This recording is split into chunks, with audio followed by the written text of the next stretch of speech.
Anne of Green Gables by Lucy Maud Montgomery. Chapter 30. The Queen's Class is Organized. Marilla laid her knitting on her lap and leaned back in her chair. Her eyes were tired, and she thought vaguely that she must see about having her glasses changed the next time she went to town, for her eyes had grown tired very often of late. It was nearly dark, for the full November twilight had fallen around Green Gables, and the only light in the kitchen came from the dancing red flames in the stove. Anne was curled up, Turk style, on the hearth rug, gazing into that joyous glow where the sunshine of 100 summers was being distilled from the maple cordwood. She had been reading, but her book had slipped to the floor, and now she was dreaming, with a smile on her parted lips.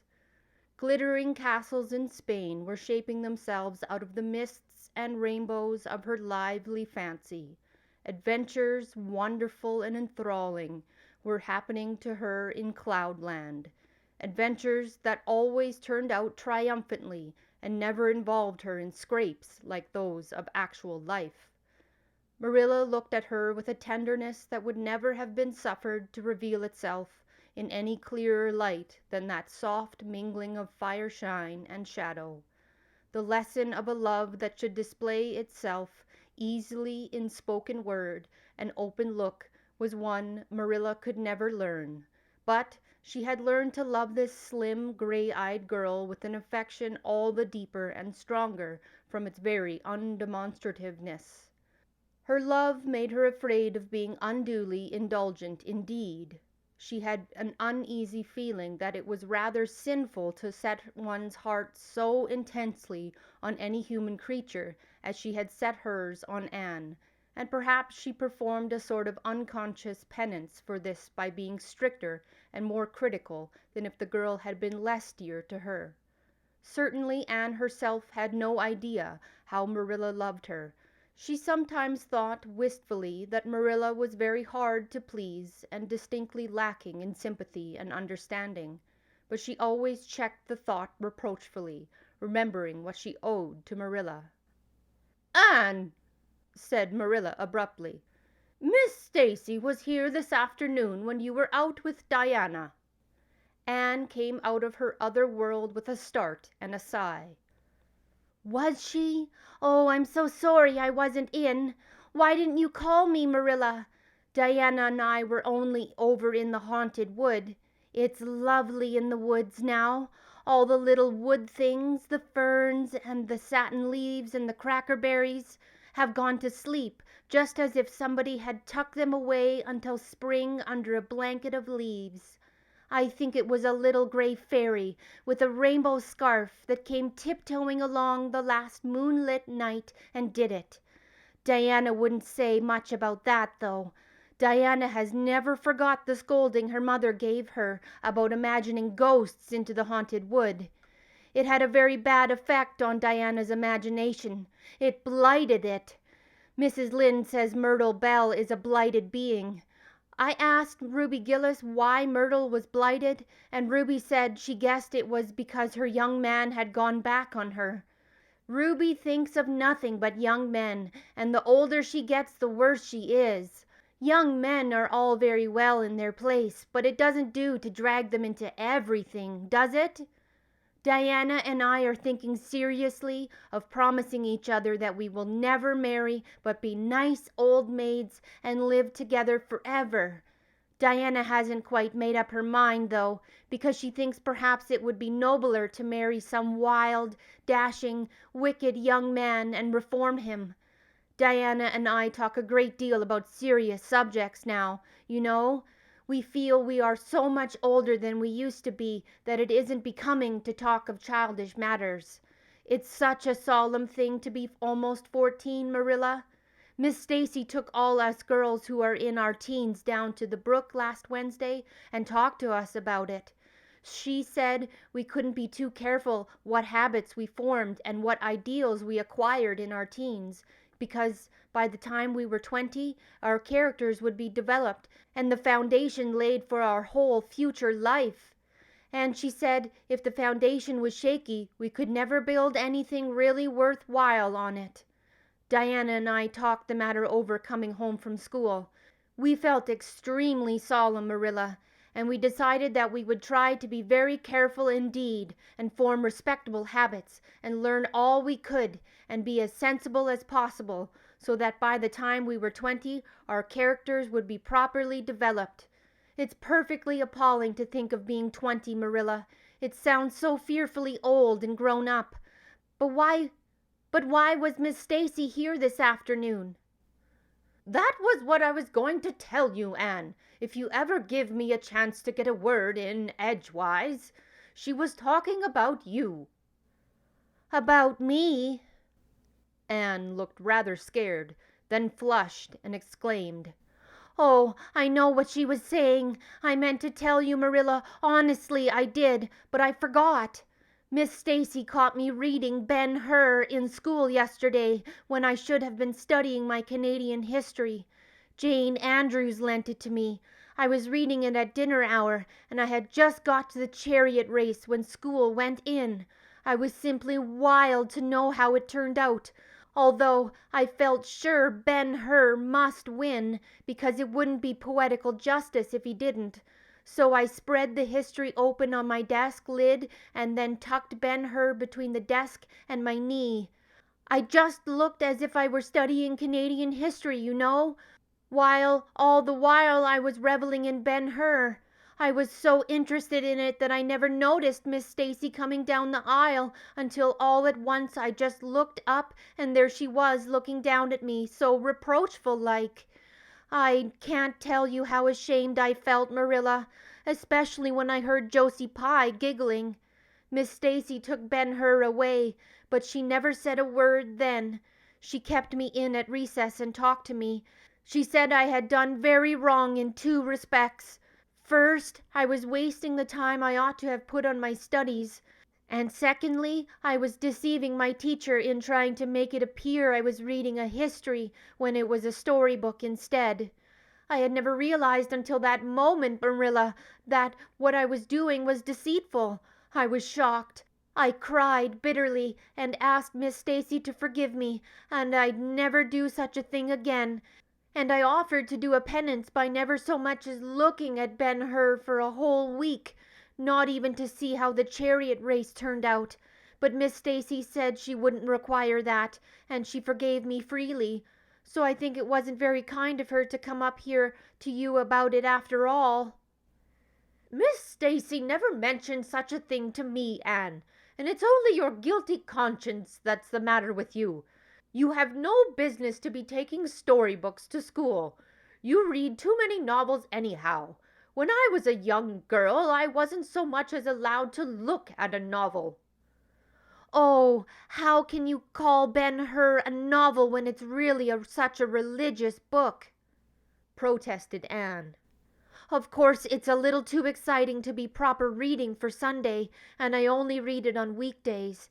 And I never read any book now unless either Miss Stacy or Mrs. Allen thinks it is a proper book for a girl 13 3/4 to read. Miss Stacy made me promise that.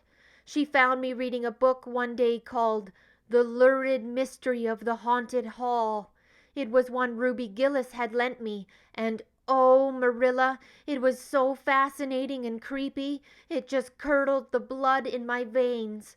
But Miss Stacy said it was a very silly, unwholesome book, and she asked me not to read any more of it or any like it.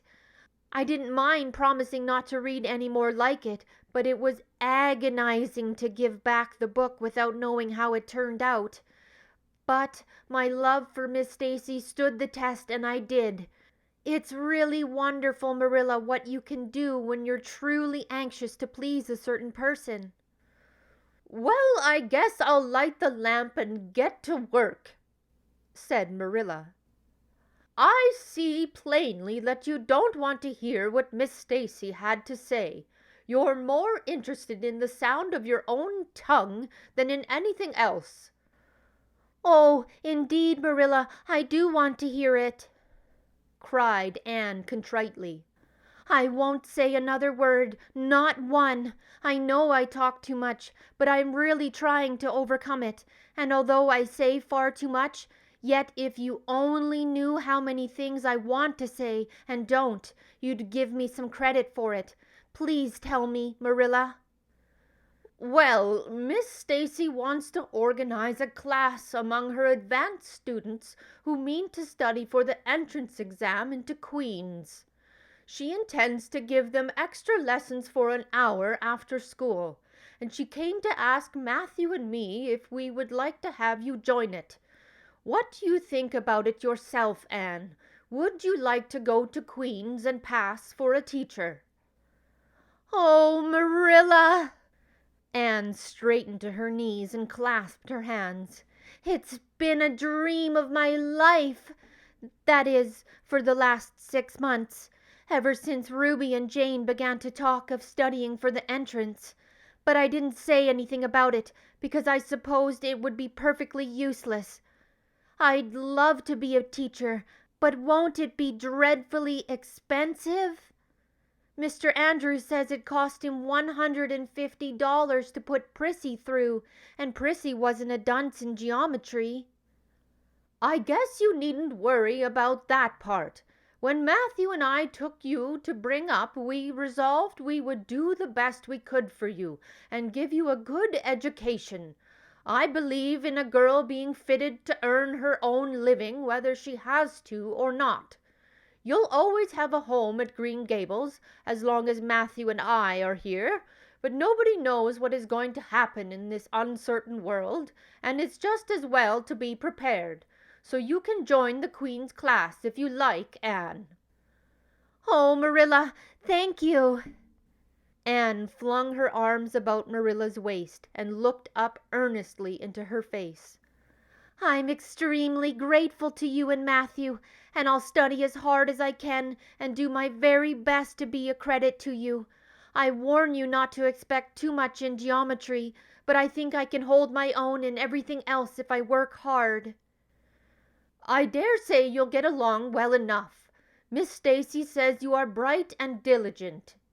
Not for the worlds would Marilla have told Anne just what Miss Stacy had said about her. That would have been to pamper vanity. "You needn't rush to any extreme of killing yourself over your books. There is no hurry. You won't be ready to try the entrance for 1.5 years yet. But it's well to begin in time and be thoroughly grounded, Miss Stacy says." "I shall take more interest than ever in my studies now," said Anne blissfully, "because I have a purpose in life. Mr. Allen says everybody should have a purpose in life and pursue it faithfully, only he says we must first make sure that it is a worthy purpose. I would call it a worthy purpose to want to be a teacher like Miss Stacy, wouldn't you, Marilla? I think it's a very noble profession." The Queen's class was organized in due time. Gilbert Blythe, Anne Shirley, Ruby Gillis, Jane Andrews, Josie Pye, Charlie Sloane, and Moody Spurgeon McPherson joined it. Diana Barry did not, as her parents did not intend to send her to Queen's. This seemed nothing short of a calamity to Anne. Never since the night on which Minnie May had had the croup had she and Diana been separated in anything. On the evening when the Queen's class first remained in school for the extra lessons, and Anne saw Diana go slowly out with the others to walk home alone through the birch path and violet vale, it was all the former could do to keep her seat and refrain from rushing impulsively after her chum. A lump came in her throat, and she hastily retired behind the pages of her uplifted Latin grammar to hide the tears in her eyes. Not for the worlds would Anne have had Gilbert Blythe or Josie Pye see those tears. "But, oh, Marilla, I really felt that I had tasted the bitterness of death, as Mr. Allen said in his sermon last Sunday, when I saw Diana go out alone," she said mournfully that night. "I thought how splendid it would have been if Diana had only been going to study for the entrance too, but we can't have things perfect in this imperfect world, as Mrs. Lynde says. Mrs. Lynde isn't exactly a comforting person sometimes, but there is no doubt she says a great many very true things. I think that the Queen's class is going to be extremely interesting. Jane and Ruby are just going to study to be teachers. That is the height of their ambition. Ruby says she will only teach for 2 years after she gets through, and she intends to be married. Jane says she will devote her whole life to teaching and never, never marry, because you are paid a salary for teaching, but a husband won't pay you anything and growls if you ask for a share in egg and butter money. I expect Jane speaks from mournful experience, for Mrs. Lynde says that her father is a perfect old crank and meaner than second skimmings. Josie Pye says she is going to go to college for education's sake, because she won't have to earn her own living. She says, of course, it is different with orphans who are living on charity. They have to hustle. Moody Spurgeon is going to be a minister. Mrs. Lynde says he couldn't be anything else with a name like that to live up to. I hope it isn't wicked of me, Marilla, but really, the thought of Moody Spurgeon being a minister makes me laugh. He's such a funny-looking boy with that big fat face and his little blue eyes and his ears sticking out like flaps, but perhaps he will be more intelligent-looking when he grows up. Charlie Sloane says he's going to go into politics and be a member of Parliament, but Mrs. Lynde says he'll never succeed at that, because the Sloanes are all honest people, and it's only rascals that get in on politics nowadays. "What is Gilbert Blythe going to be?" queried Marilla, seeing that Anne was opening her Caesar. "I don't happen to know what Gilbert Blythe's ambition in life is, if he has any," said Anne scornfully. There was open rivalry between Gilbert and Anne now. Previously the rival had been rather one-sided, but there was no longer any doubt that Gilbert was as determined to be first in class as Anne was. He was a foeman worthy of her steel. The other members of the class tactfully acknowledged their superiority and never dreamed of trying to compete with them. Since the day by the pond when she had refused to listen to his plea for forgiveness, Gilbert, save for the aforesaid determined rivalry, had evinced no recognition whatever of the existence of Anne Shirley. He talked and jested with the other girls, exchanged books and puzzles with them, discussed lessons and plans, sometimes walked home with one or the other of them from prayer meeting or debating club. But Anne Shirley he simply ignored, and Anne found out that it is not pleasant to be ignored. It was in vain that she told herself with a toss of her head that she did not care. Deep down in her wayward feminine little heart she knew that she did care, and that if she had the chance of the Lake of Shining Waters again, she would answer very differently. All at once, as it seemed, and to her secret dismay, she found that the old resentment she had cherished against him was gone. Gone just when she needed its sustaining power. It was in vain that she recalled every incident and emotion of that memorable occasion and tried to feel the old satisfying anger. That day by the pond had witnessed its last spasmodic flicker. Anne realized that she had forgiven and forgotten without knowing it, but it was too late. And at least neither Gilbert nor anybody else, not even Diana, should ever suspect how sorry she was, and how much she wished she hadn't been so proud and horrid. She determined to shroud her feelings in deepest oblivion, and it may be stated here and now that she did, so successfully that Gilbert, who possibly was not quite so indifferent as he seemed, could not console himself with any belief that Anne felt his retaliatory scorn.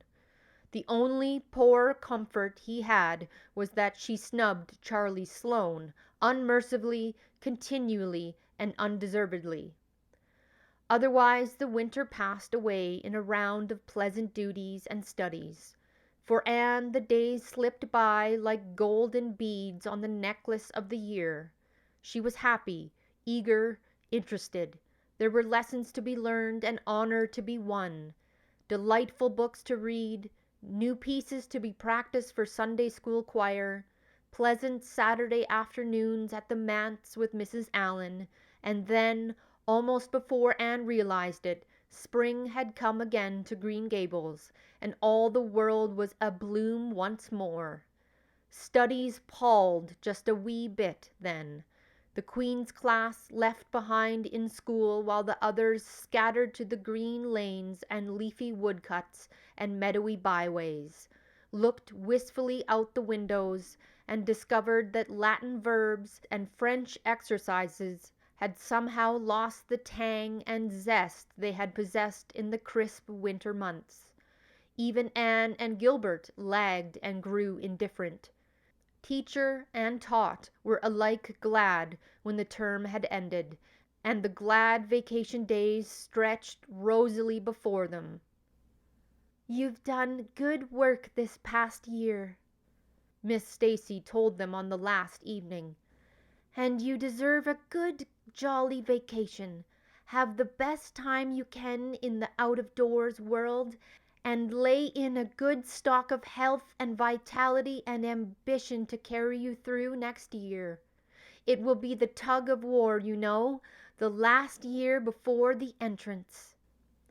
"Are you going to be back next year, Miss Stacy?" asked Josie Pye. Josie Pye never scrupled to ask questions. In this instance the rest of the class felt grateful to her. None of them would have dared to ask it of Miss Stacy, but all wanted to, for there had been alarming rumors running at large through the school for some time that Miss Stacy was not coming back the next year, that she had been offered a position in the grade school of her own home district and meant to accept. The Queen's class listened in breathless suspense for her answer. "Yes, I think I will," said Miss Stacy. "I thought of taking another school, but I have decided to come back to Avonlea. To tell the truth, I've grown so interested in my pupils here that I found I couldn't leave them. So I'll stay and see you through." "Hurrah!" said Moody Spurgeon. Moody Spurgeon had never been so carried away by his feelings before, and he blushed uncomfortably every time he thought about it for a week. "Oh, I'm so glad," said Anne with shining eyes. "Dear Stacy, it would be perfectly dreadful if you didn't come back. I don't believe I could have the heart to go on with my studies at all if another teacher came here." When Anne got home that night, she stacked all her textbooks away in an old trunk in the attic, locked it, and threw the key into the blanket box. "I'm not even going to look at a school book in vacation," she told Marilla. "I've studied as hard all the term as I possibly could, and I've pored over that geometry until I know every proposition in the first book off by heart, even when the letters are changed. I just feel tired of everything sensible, and I'm going to let my imagination run riot for the summer. Oh, you needn't be alarmed, Marilla. I'll only let it run riot within reasonable limits. But I want to have a real good, jolly time this summer, for maybe it's the last summer I'll be a little girl. Mrs. Lynde says that if I keep stretching out next year, as I've done this, I'll have to put on longer skirts. She says I'm all running to legs and eyes, and when I put on longer skirts, I shall feel that I have to live up to them and be very dignified. It won't even do to believe in fairies then, I'm afraid.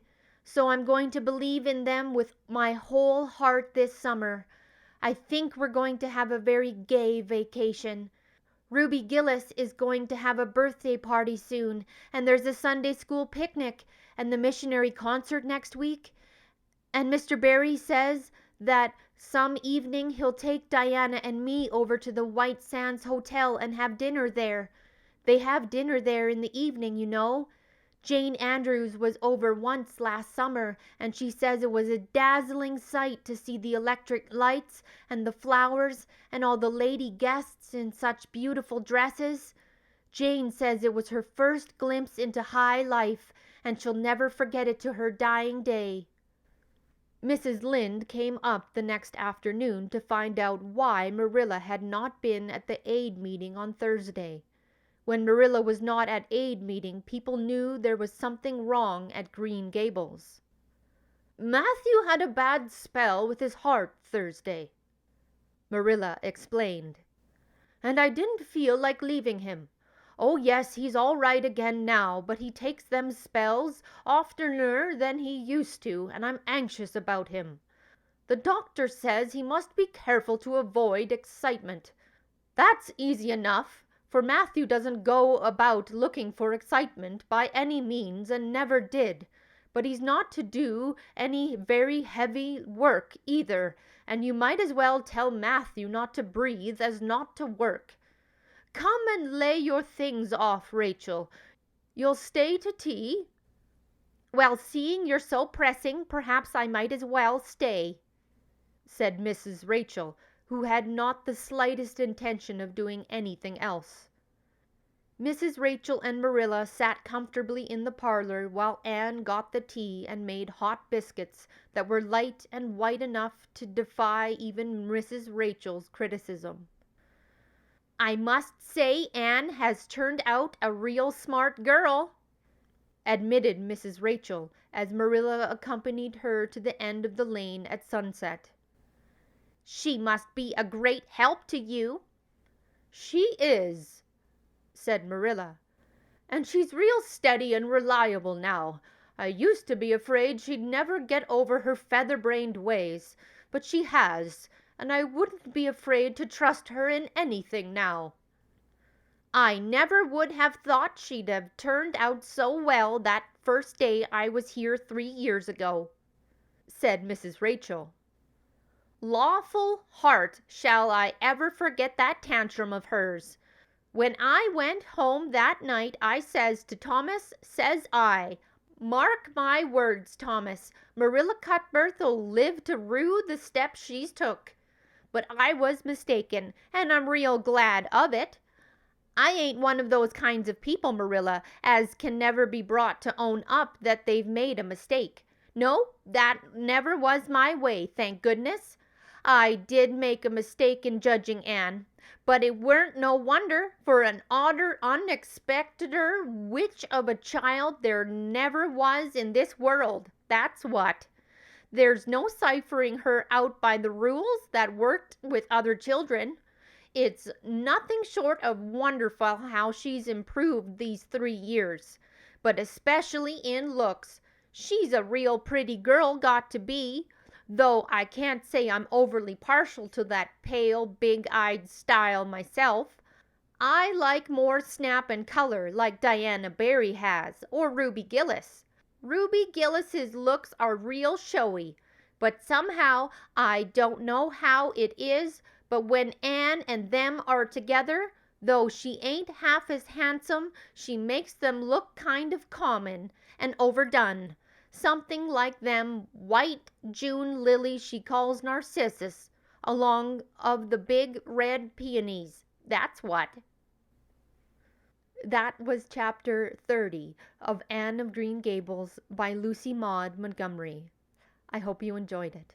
Bye.